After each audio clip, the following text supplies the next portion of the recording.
আরো নিয়ে ফিরে এলাম বিরতির পর। আর এই মুহূর্তে যে খবরে নজর রাখবো, টালা থানার ওসিকে শিয়ালদহ আদালতে নিয়ে আসা হলো। আপনাদের জানাবো, গতকালই টালা থানার ওসি অভিজিৎ মণ্ডলকে গ্রেফতার করে সিবিআই। আরজি করে চিকিৎসককে ধর্ষণ খুনের ঘটনায় গ্রেফতার করা হয় টালা থানার ওসি অভিজিৎ মণ্ডলকে। এবং যেখানে একাধিক অভিযোগ উঠে এসেছিল তার বিরুদ্ধে, প্রথম থেকে তথ্য প্রমাণ লোপাটের যে অভিযোগ বারবার সামনে উঠে এসেছিল, সেই অভিযোগ যেরকম রয়েছে, পাশাপাশি এই গোটা ঘটনায় যেহেতু সমস্ত অভিযোগ টালা থানায় দায়ের হয়েছে, সে জায়গায় দাঁড়িয়ে বেশ কিছু বিষয় তাকে জবাবদিহি করতে হবে এবং বেশ কিছু বিষয় তাকে জেরা করা হবে। গতকাল আমরা দেখলাম প্রায় 7 থেকে 8 ঘন্টা জিজ্ঞাসাবাদ করা হয় টালা থানার ওসিকে, এবং জিজ্ঞাসাবাদ ও তার বয়ানে অসঙ্গতি থাকাতেই শেষ মুহূর্তে তাকে গ্রেফতার করে সিবিআই। এই মুহূর্তে যে ছবি দেখাচ্ছি আপনাদের, শিয়ালদহ আদালতে নিয়ে আসা হলো টালা থানার ওসিকে। রিয়া মাঝি রয়েছেন আমাদের প্রতিনিধি ফোন লাইনে। রিয়া, এই মুহূর্তে কি ছবি? দেখো, ইতিমধ্যেই কিন্তু যেটা দেখা যাচ্ছে যে সন্দীপ ঘোষ তাকে যেমন আনা হলো এবং একই সঙ্গে ওসি টালা তাকে আনা হলো।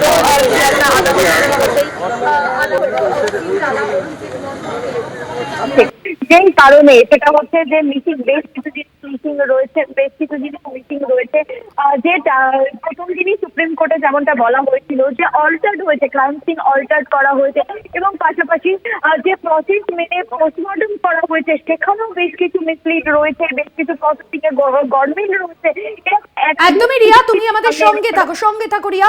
টালা থানার ওসিকে ইতিমধ্যেই আদালতে তোলা হলো, আদালতে নিয়ে আসা হয়েছে। এই মুহূর্তে যে ছবি আপনাদের সামনে তুলে ধরছি, আদালত চত্বরে নিয়ে আসা হলো টালা থানার ওসি অভিজিৎ মণ্ডলকে। গতকাল তাকে গ্রেফতার করে সিবিআই এবং 7 থেকে 8 ঘন্টা তাকে সিবিআই দফতরে জিজ্ঞাসাবাদের পর বয়ানে অসঙ্গতি থাকায় তাকে গ্রেফতার করে সিবিআই। এই মুহূর্তের যে ছবি, শিয়ালদহ আদালত চত্বরে ইতিমধ্যেই নিয়ে আসা হচ্ছে অভিজিৎ মণ্ডলকে। রিয়া রয়েছেন আমাদের সঙ্গে সরাসরি শিয়ালদহ আদালত থেকে। রিয়া, একটা বিষয় জানতে চাইবো, যে ছবি আমরা দেখছি টালা থানার ওসিকে নিয়ে আসা হচ্ছে, সেক্ষেত্রে সন্দীপ ঘোষকেও কি নিয়ে আসা হয়েছে, কি জানতে পারছো এই মুহূর্তে?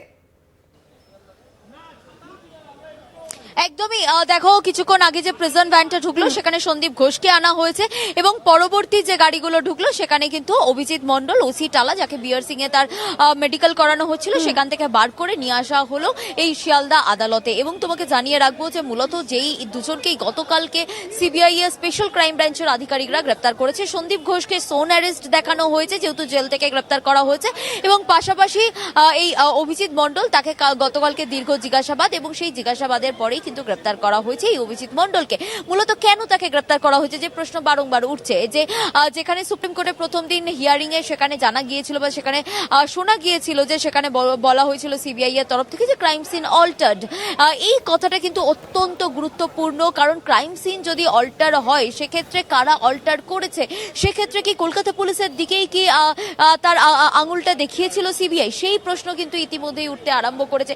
এবং সেই জায়গা থেকে দাঁড়িয়ে অভিজিৎ মণ্ডল, তাকে বেশ কিছু প্রশ্নের মুখোমুখি হতে হয়েছিল, যেখানে তাকে জিজ্ঞাসাবাদে করা হয়েছিল যে বেশ কিছু যে ডকুমেন্টস সেগুলো দেখিয়ে, যেখানে তার সাইন রয়েছে, যেহেতু মাদার কমপ্লেন টালা থানাতে, সেই কারণের জন্য যে পিএম করানো হয়েছে 6টার পরে যে পিএম, সেই যে লেটার, সেই লেটার নিয়ে প্রশ্ন করা হয়েছিল।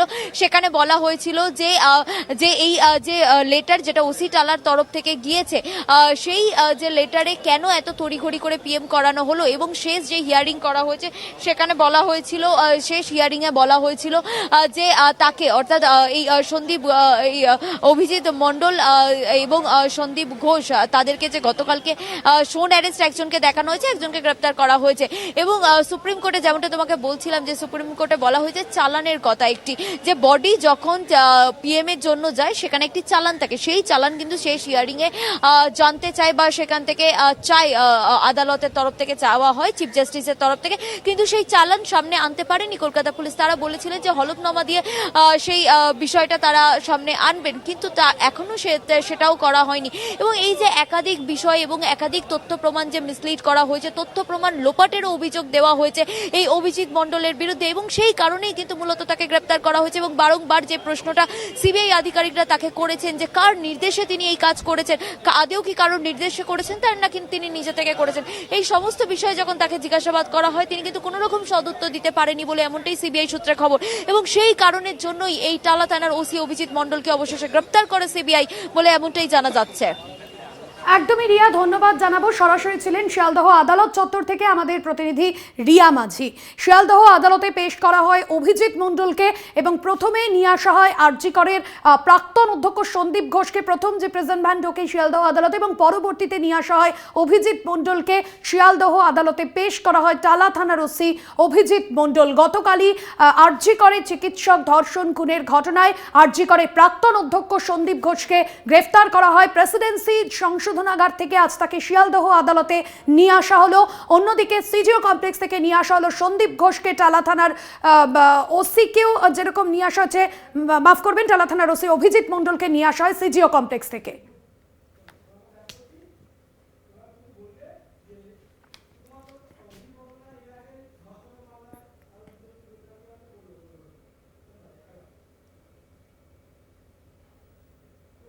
আরজি করে ধর্ষণ ও খুনের ঘটনার তদন্তের প্রায় 1 মাস পর গ্রেফতার করা হলো টালা থানার ওসি অভিজিৎ মণ্ডলকে, পাশাপাশি আরজি করে প্রাক্তন অধ্যক্ষ সন্দীপ ঘোষকে। আপনাদের জানিয়ে রাখবো, এর আগে সঞ্জয় রায়কে গ্রেফতার করা হয়। 3টি ছবি এই মুহূর্তে আপনাদের সামনে তুলে ধরছি। অন্যদিকে গতকাল শনিবার আরজি করে প্রাক্তন অধ্যক্ষ সন্দীপ ঘোষকে গ্রেফতার করা হয়, পাশাপাশি টালা থানার ওসিকেও গ্রেফতার করা হয়। টালা থানার ওসি অভিজিৎ মণ্ডলকেও গ্রেফতার করা হয়। আপনারা জানেন যে সন্দীপ ঘোষকে এর আগে আরজি করে আর্থিক দুর্নীতি মামলায় গ্রেফতার করা হয় এবং তিনি প্রেসিডেন্সি সংশোধনাগারেই ছিলেন এবং গতকালই তাকে গ্রেফতার করা হয়। এর আগে আরজি করে দুর্নীতি মামলায় গ্রেফতার করা হয় আরজি করে প্রাক্তন অধ্যক্ষ সন্দীপ ঘোষকে।